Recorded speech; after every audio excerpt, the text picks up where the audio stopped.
আসসালামু আলাইকুম রাহমাতুল্লাহ। কেমন আছেন সবাই? আশা করছি সবাই ভালো আছেন। Microsoft Word basic to advance part 22 অর্থাৎ 22 নং পর্বে আমরা আলোচনা করব ফর্মুলা অপশন নিয়ে। আমরা টেবল নিয়ে আলোচনা করছি। এটি টেবলের লাস্ট পার্ট অর্থাৎ শেষ নং পর্ব। আপনারা এমএস ওয়ার্ড টেবলে কিভাবে কাজ করবেন, কিভাবে কাস্টমাইজ করবেন তা নিয়ে আমরা আলোচনা করেছি।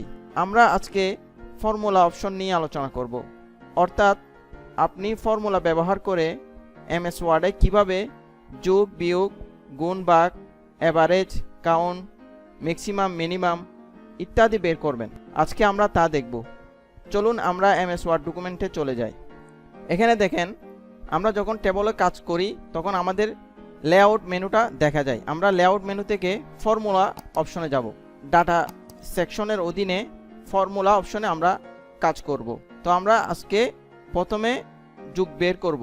আমরা প্রথমে যোগ, তারপর বিয়োগ, তারপর গুণ, ভাগ ইত্যাদি আমরা বের করব। তো দেখেন আমি এখন যোগ বের করতেছি। তো এখন আমরা দেখব যোগ কিভাবে করে। এই সেলের মধ্যে আমি কার্সর পয়েন্ট রেখে ফর্মুলা অপশনে ক্লিক করছি। আমাকে একটা কি দেখাচ্ছে, পপ আপ উইন্ডো দেখাচ্ছে। এখানে লেখা আছে equal sum first bracket above first bracket. Then আমি যদি এখন অকেতে প্রেস করি, অকেতে ক্লিক করি, এখন আমি যদি অকেতে ক্লিক করি তাহলে আমার রেজাল্টটা বের হয়ে যাবে। তাহলে 90 চলে আসছে। অ্যাবাভ বলতে অর্থাৎ আমার রেজাল্টটা বের হয়েছে উপর থেকে 30, 20, 40 এভাবে কাউন্ট করছে। এখন আমি বের করব অর্থাৎ 50 এবং 30 মিলে কত হয়। তো আমি এখানে ক্লিক রেখে ফর্মুলাতে যাচ্ছি। তাহলে কি আসছে, সাম ইকুয়াল, তাহলে কি আসছে equal sum left first bracket left, then first bracket close, then okay দিলাম। তাহলে আমার রেজাল্টটা বের হয়ে গেল। এরপর আমি দেখব রাইটে কিভাবে করে। এখানে 20, 35, 40 ইত্যাদির যোগ বের করব। তাহলে আমি এই সেলে ক্লিক রেখে ফর্মুলাতে যাচ্ছি। এখানে আমরা দিব সাম, অথবা আমরা এই ফাংশন থেকে আমরা নিয়ে আসতে পারি এই যে সাম। দেন আমরা কি করব, রাইট দেওয়ার পর আপনি ওকেতে প্রেস করেন, তাহলে আপনার রেজাল্টটা বের হয়ে গেল। এখন আমরা করব বিয়োগ। তো দেখেন আপনারা, এখানে আমরা বিয়োগ করার জন্য আমাদেরকে কিছু নিয়ম অনুসরণ করতে হবে। আমরা দেখেন এখানে 4টা কলামে ভাগ করছি। এটা হচ্ছে ডি কলাম, এটা হচ্ছে সি কলাম, এটা হচ্ছে বি কলাম, এটা হচ্ছে এ কলাম।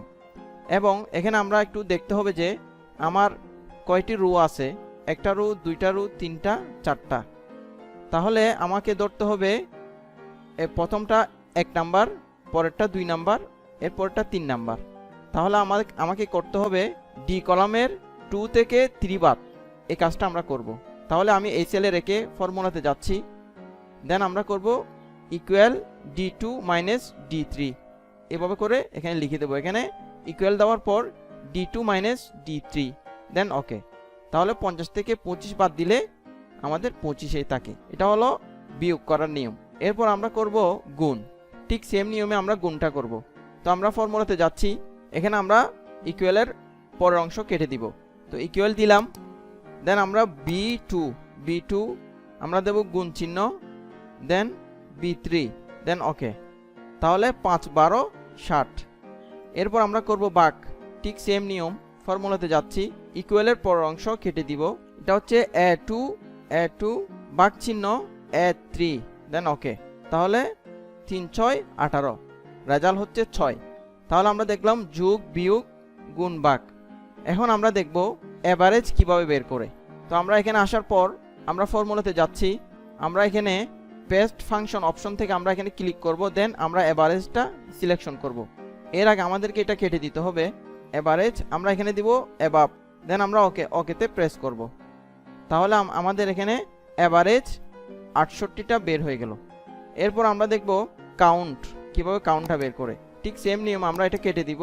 আমরা এখান থেকে কাউন্টটা সিলেকশন করে দিব, দেন আমরা দিব অ্যাবাভ, যেহেতু আমরা উপর থেকে, অর্থাৎ আমরা উপর থেকে নিচে রেজাল্টটা বের করতেছি। তাহলে এখানে কাউন্ট কি বের হলো, 4 সংখ্যা। এরপর আমরা বের করব মিনিমাম বা ম্যাক্সিমাম। আমরা আগে ম্যাক্সিমামটা বের করি, তারপর মিনিমাম বের করব। ঠিক সেম ফর্মুলাতে যাচ্ছি। এখান থেকে আমি আগে এটা কেটে দিব।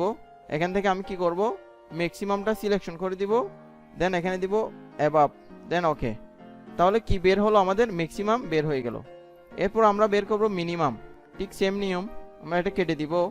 দেন এখান থেকে আমরা মিনিমামটা সিলেকশন করে দিব। দেন এখানে লিখব কি অ্যাবাভ। তাহলে আমাদের কি বের হয়ে গেল, মিনিমাম বের হয়ে গেল। তাহলে আজকের লেসনে আমরা শিখছি কিভাবে এমএস ওয়ার্ডে ফর্মুলা ব্যবহার করে যোগ বিয়োগ গুণ ভাগ এভারেজ ম্যাক্সিমাম মিনিমাম ইত্যাদি বের করা যায়।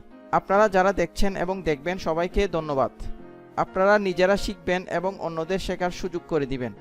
সবাই ভালো থাকবেন, সুস্থ থাকবেন। আল্লাহ হাফেজ।